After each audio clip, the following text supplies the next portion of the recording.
Musa, Lorna, and Anna.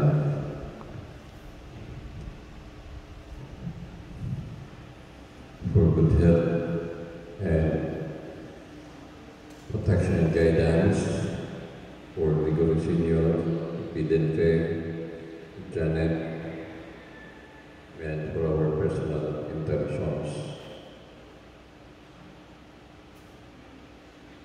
We pray for the soul of Rodi Senior, Adelba, George, and Josefina.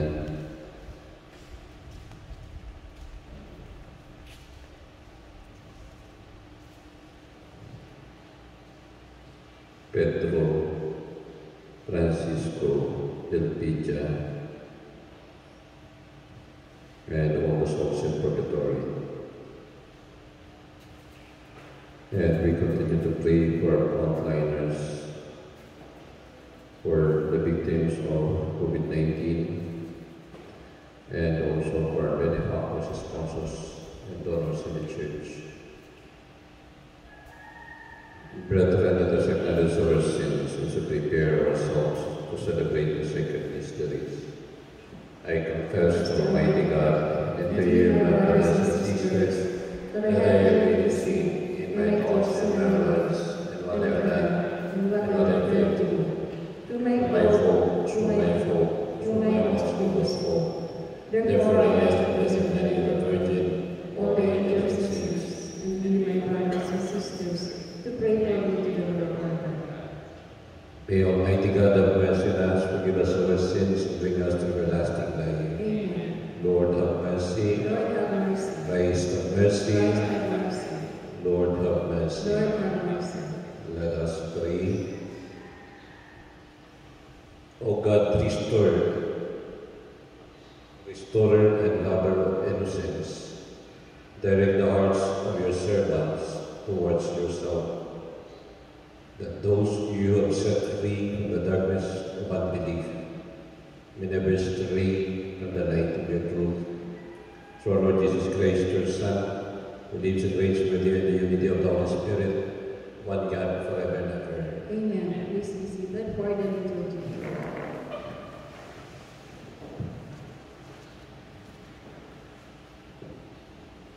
Pagbasa sa mga himno sa mga apostoles.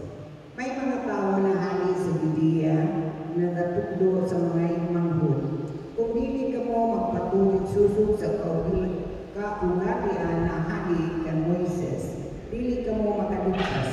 Tungod sa lawig na pakigsuay kag pakidiskusyon ni Pablo kang Bernabe sa India. Nagdesisyon na magpakadto si Pablo kag si Bernabe sa mga apostoles kag mga presbitero sa Jerusalem. Mapadapit sa ni na kwestiyon, inpalarga sila sa simbahan kag nag-alis sa Pinesia at Samaria. Inpag-istorya ang pagbagong buhay sa mga hinter kag nagdarasin dako na kalipay sa tanan na imanghod. Pag-abot sa Jerusalem, impadayon sila sa simbahan kag sa mga apostoles, kag sa mga presbitero, kag sumatninda ang tanan naginhimo sa inda sa Diyos. Pero may mga nagtindog mahali sa sikta sa mga Pariseo na nagtuod sa pagsabi, kinahanglan magpatuloy sinda kag pagtumanon sa kasulugan ni Moises. Nagtiripon ang mga apostoles kag ang mga presbitero sa pagkita sa nili ng Kristo. Sormaton sa Ginoo. Salamat sa Diyos. Sa akong responsoryo na atong po sabat, nalipay ako sa nako sabihan, makato kita sa balay sa Ginoo. Nalipay ako sa nakusabihan, magato kita sa balay sa Ginoo. Nalipay ako sa nakusabihan, mapakato kita sa balay sa Ginoo. Yan na nakatindog na ang among mga tiil sa mga trangkahan mo, Jerusalem. Nalipay ako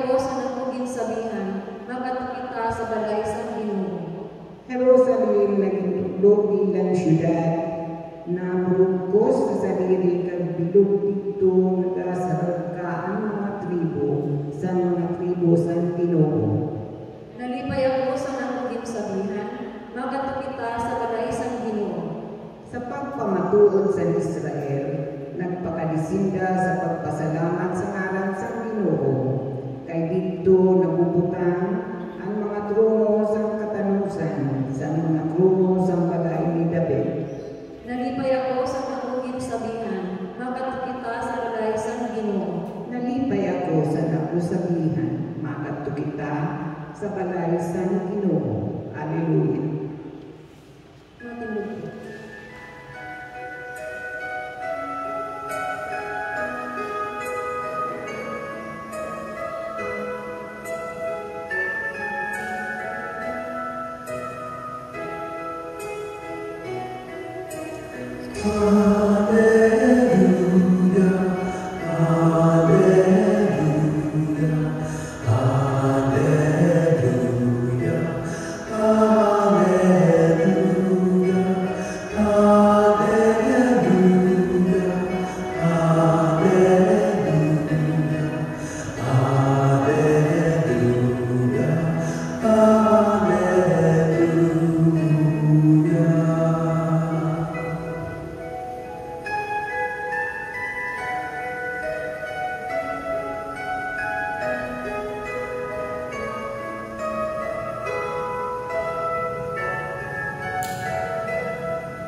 Sa na panahon, nagsabi si Jesus sa iyong mga disipulos, ako ang tunay na balago sa ubas, kaaganan mo naman amuan para ataman. Ang tanan na sa akon na dili namumunga, ginahalik niya, gantanan na namumunga, ginalinisan. Ako na mas mamunga pa. Kamu malinis na tungod sa surmato na ginasabi ko sa iyo. Magdanay ka mo sa ako, kag ako sa iyo. Sugat man, dili ka mo magapamunga, kung dili magdanay sa ako. Ako ang balago, kaman mga sanga, ang nagadanay sa ako, kag sa iya, nagapamunga si Damo. Tungod kay kung wala kang sinahimuan. Ang sino man na dili nagadanay sa ako, itatapok sa luwas, sugat sa mga sanga na nagawga, hindi puno sida, ipilak sa kalayo, kag magalaan, kag magdanay ka mo, kung magdanay ka mo sa ako, kag ang surmato ko magdanay sa iyo, ang anuman na gusto niyo ayo niyo kag mapapa sa iyo. Dili hatagan si Gloria, anak nama, sa pagpamunga niyo si Damo, kag pagiging mga disipulos ko. Ang Ebanghelyo sa akin. Pag-umaw sa iyo, O Kristo, maikot. Mayo po na hapon sa iyo ng tanan. Yan, Miyerkules, ginbalik gihapon na natin Ebanghelyo sa Domingo. Bagan, insista sa mahal na Diyos ang mga mensahe na kinahanglan maging kapag kita sa iyong buhay.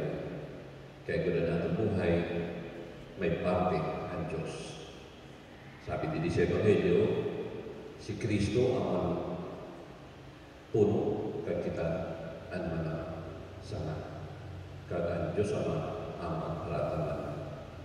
Ikumpara pa ito sa ubas. Ang paglinis sa ubas para mas maging damo ang mga sanga. Ang mga bunga. So kung ginalinisan kita, sometimes it hurts. Kung gusto natin maging malinis, the way of life, ang atong time na ginahayo, kag ang atong lifestyle, it hurts, but it produces much fruit. Pero kung, kaya sabi din malinis na kita, dahil sa surmatong atong bumatian, kaya hindi nagyapon dito nagpapunga, then it's time na para halin ang sanga. Sabi sa salitang pruning. Pero ang pruning is itong paglinis lang. Ang cutting is itong mga ginahali. Kaya hindi na nga dahilan na nagabunga, dahilan na magiging mas damo kung halin siya. So, ini na mga surmatong sa mga na Diyos, ulit-ulit na ginisa-gisa. Maybe because hindi pa natin ginapalay. Ganyan. Alam niya na nalilisudan na kita. Sometimes, when we are alone at our room, when we are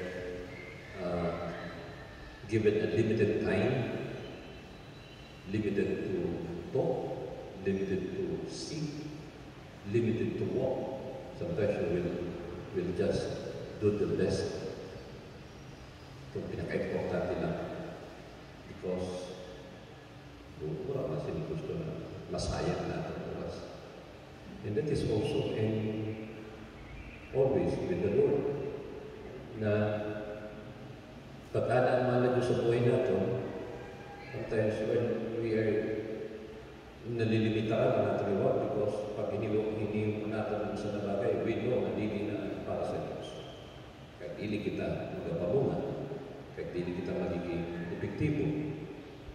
So, sometimes, amoy ang realisasyon sa buhay na to be fruitful is to be aligned, to be connected, and to be with the Lord. Though it is not easy, that's why ito tayo lang naloko sa mga Diyos. Dapat-tama na yung primero, di ba? Dapat-tama yung primero, nag-rosaryo, dapat-tama ang nag-sirigma, dapat-tama ang nag-karati, then little by little, nawawala. Because it's sometimes we feel that it's asking too much from us. Not just time, but the way of life. Itong way nagahimo ka na sa mahal na Diyos, pero may ginahimo ka na iba, it contradicts. But sometimes, your contradiction sa ginahimo natin makes our world little. Na kita mismo nagahimo, dili na himo sa iba. Kita mismo nagtagyutay sa natang mundo. We don't want to connect with others. We don't want to follow the teaching of the gospel. Anong teaching sa gospel? Love, peace, forgiveness. So, and this is really true. Even sa paglakatong sa simbahan, dili na ito, niyan na nangyayari. Even during ito patriarch, may panahon pa rin ito na nagduwaan sa papa, may dark ages sa simbahan. So sabihin, why we survive? Because there are other people who really follow the will of God, who really connected with God, who let themselves be prone, who let themselves be cultivated, and let themselves connected with the trunk ng Diyos. So, but it's so sad. sometimes we can feel so sad because we know everyone. I in my life and myself, I want everyone to be with the Lord. Tanan kita gusto bilang para community na ma-realize sa tao na ang kinahimo natin is not for ourselves, it is for relationship with God, relationship to yourself, and relationship to others. Because we are created as human beings. We are not created as kung ano lang gusto mo. Kung ano lang gusto mo, hindi na tayo. Because your action has always an effect. May communal effect, may civil effect, may church effect. Bagay ng planggana na may tubig. Butangan mo si bato sa tunga. Ang ripo sa tubig, dili lang ata sa tunga. Dili lang ata sa bato. But it goes on and on and on up until on the sides, on the periphery of the basin. So, when we do good, we'll be awarded, we will bear much fruit because we are connected with God. But if we don't do good, even though pruning is already done, and dili kita nagapamunga, doesn't time. Dili man talaga mahal Diyos ang nagakat sa atin. Paminsan kita na mismo nagakat sa ating relasyon sa mga Diyos by doing mali, sala. Dili gusto sa Diyos, dili gusto lang natin. So let us pray one another to have that connection with God, to have that lineage para ang grasya sa mga na Diyos sap sa mas patinyo ang luga na naganalaytay sa puno mag-put na sa atin. Kaya kung ang grasya sa Diyos mapamunga sa atin. Matulog na. Pangamuyo sa puso.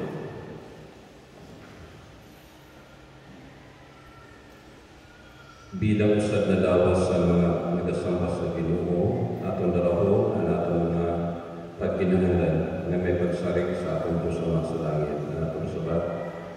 Tag-iya sa lubasan, himo kami na mabuhaon. Tag-iya sa lubasan, himo kami na mabuhaon. Na ang pagkaubusan na nagahalik ang Kristo na matuod na balagon, mabutong sa tanan Kristiyano, makadto sa iya simbahan, magampo kita sa Ginoo. Tag-iya sa lubasan, himo kami na mabuhaon. Na ang kapadilian mga relihiyoso kag mga misyonero maging malulot sa ilang okasyon sa simbahan kag magpabilin na kausan ni Kristo sa ilang trabaho, magampo kita sa Ginoo. Tag-iya sa lubasan, himo kami na mabuhaon. Na ang mga ginsugtan sa mga kalisudan sa buhay maging malulot kang Kristo kag sa iya ebanghelyo, labi na gayon ang mga maging biktima sa COVID-19 kag sa ilang mga pamilya, ang mga health workers, ang mga may katungdan na maghatag sin bakuna, mga nagatrabaho para sa pag-mintinar sa katulingan at kaayusan, mga nagahimo sa desisyon at mga nagabulutan sa material na buhi kag servisyo agon mapagaan ang pagtiyo sa iba, magampo kita sa Ginoo. Tag-iya sa lubasan, himo kami na mabuhaon.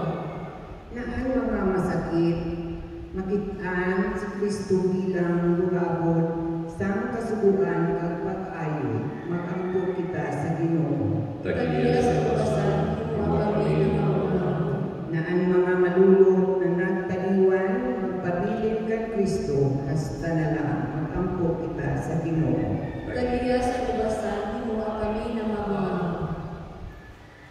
Ginoo, kung wala ka, wala kami sinaimuan.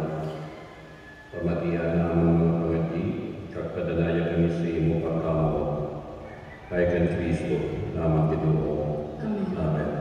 May good.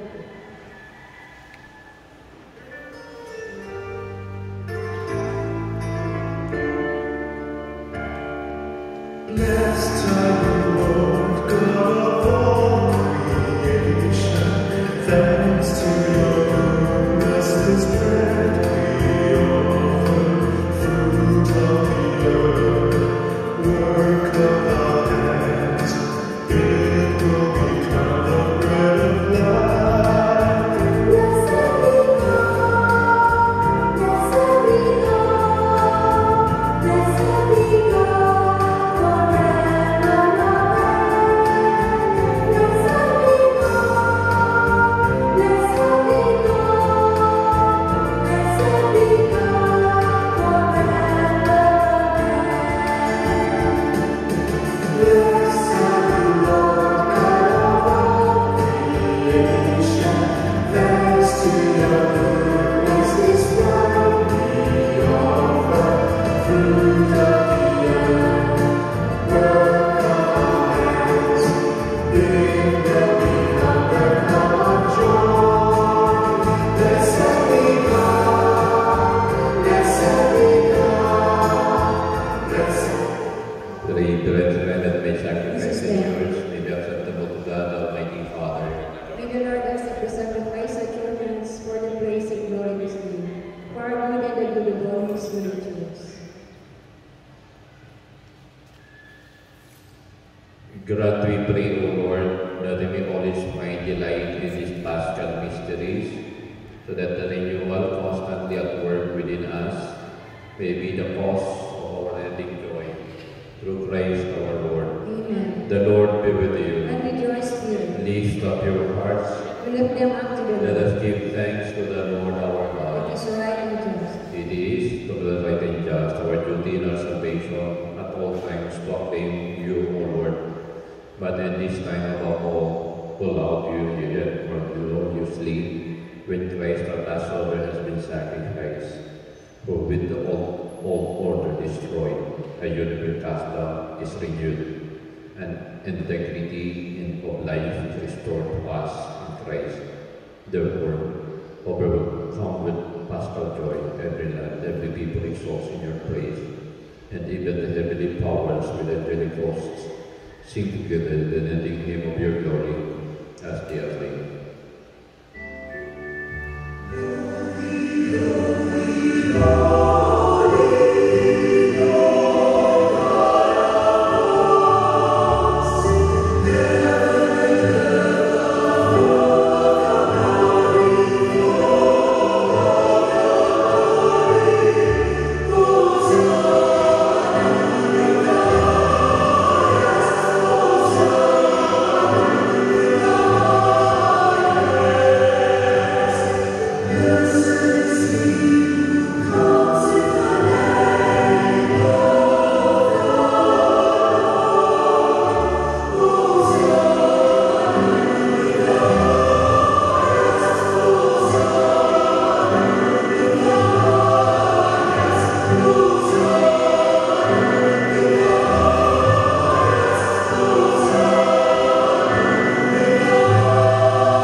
You are indeed holy, O Lord, the fount of all holiness. Make holy their goodness, we pray, that sending down your Spirit upon them with the good form, so that they may become for us the body and blood of our Lord Jesus Christ. At that time he was betrayed, and in the beginning of his passion, he took bread and giving thanks, broke it, give it to the disciples, and said, Take this, all of you, and eat of it, for this is my body, which will be given up for you.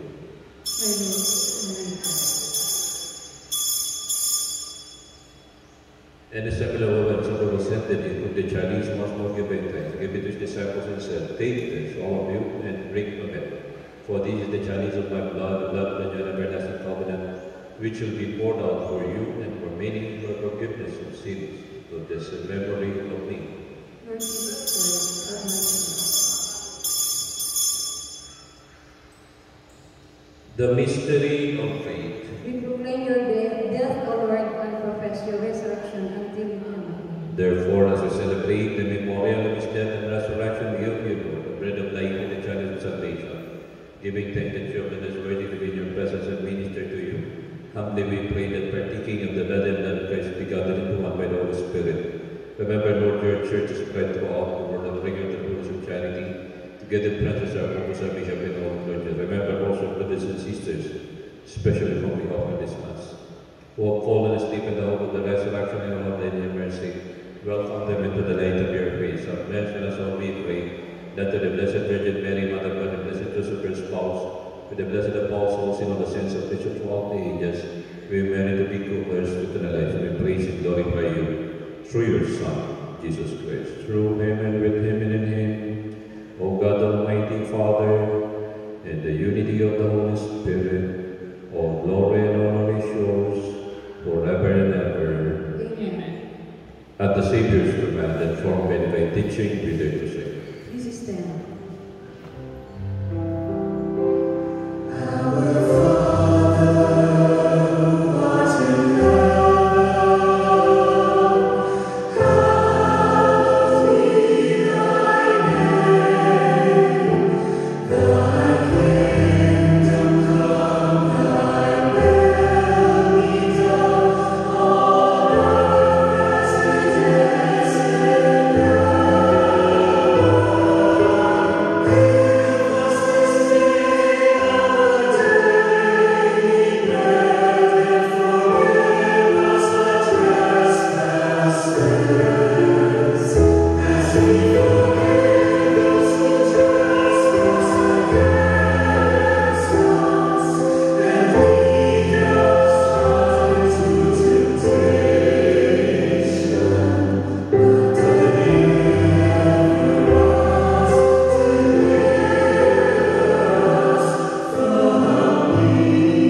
by which you have redeemed us, may bring your help in this present life, and ensure for us eternal gladness through Christ our Lord. Amen. Malod po para sa orasyon pirata.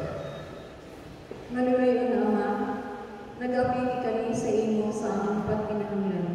Agud pa ngayon ang imong proteksyon kontra sa COVID-19 virus na nagtalisang sa amin, kag nagkuha sa damang buhay. Ginaayo namon, nasuduha kami na may pagkaon, kag sa imo nagapaayo na kami.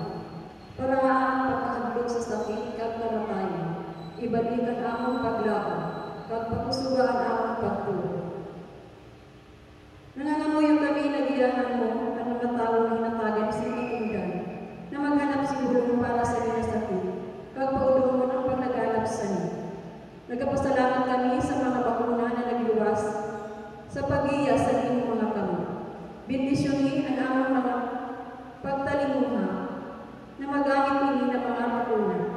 Agud, paudungon ang pandemya sa among lungsod. Ginapangagin naman ang mga tao na nagapangatamang sa salud na mapangatamanan nila na may kakayahan kag pagkaluoy ang mga may sakit. Katagis nila sa katungdan sa isip kag lawas. Kagusugan sa edukasyon, proteksyon sa sakit. Ginapangagin naman ang tanan na nagkasakit na sila mag-ayudan, proteksyonin ang mga nagatamang sa inda. Natagis mo ng katapusan na pahuway ang mga